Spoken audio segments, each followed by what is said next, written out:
Hello boys and girls, welcome to BenchART, I'm Ford Classic and welcome to Crash Bandicoot 4, It's About Time. And that's exactly what I want to say, because this game is developed by Toys for Bob and also Binox, and it was ported over to the PC thanks to Artsuit Labs, and it is using Unreal Engine 4, but this game was released last year for PS4 and Xbox One, and now it's about time it is released on the PS5, Xbox Series, Switch and also PC. And this is my recommended settings, so 720p and using median settings. That's the recommended settings that I do recommend you to play if you have an MX130 with GDDR5 memory or a GT 940 MX with GDDR5 memory.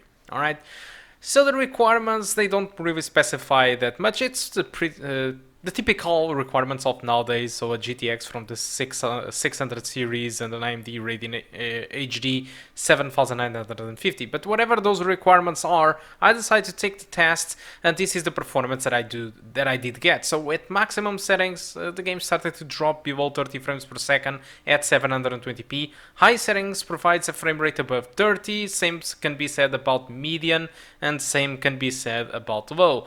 But, I mean, 900p median settings, it just drops a lot, so that's why I decided to stick up with 720p median instead.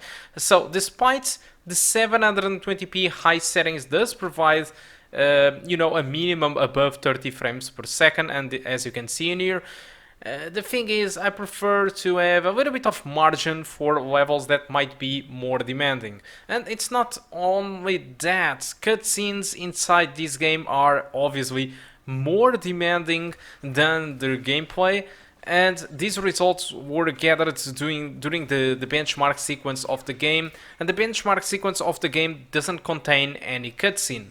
While on this specific video, you will see a cutscene or two, and you will see that it is more demanding than the gameplay.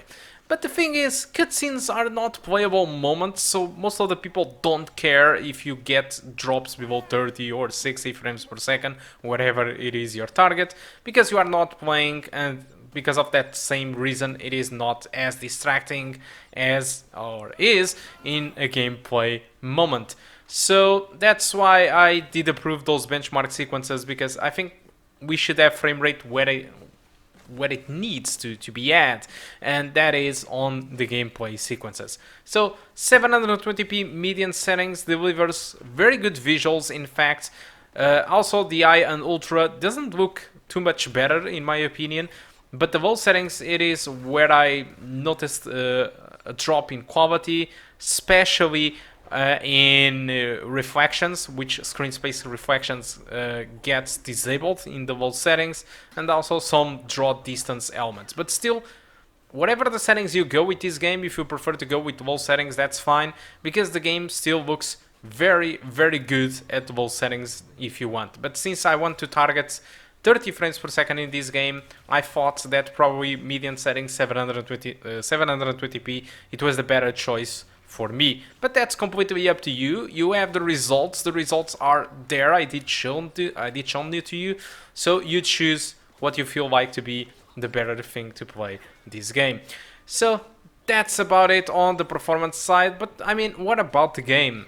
As for the gameplay itself, what can I say? It's Crash Bandicoot, like it always was. There is nothing different about it, apart from being more revamped, better animations. Everything is simply better, but it still retains what made the classic so special. So very, very good job from the developer team to keep up with the same vibe as the classic games. So this is awesome stuff, and the Metascore, the Metacritic score really and clearly shows that people are, critics did enjoy the game, because the score, it is very close to 90.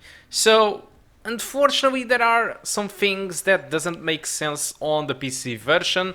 First of all, the anti-piracy method that they are using.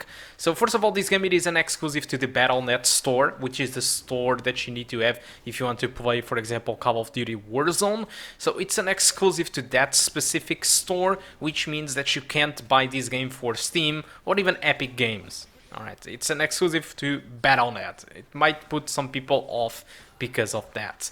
And second thing, it isn't really expensive. It costs $39.99, so I think it's a respectable price in my opinion.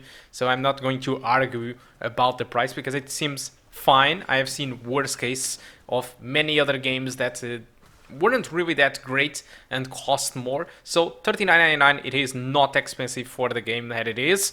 But unfortunately the PC version requires you to be always online to play this game.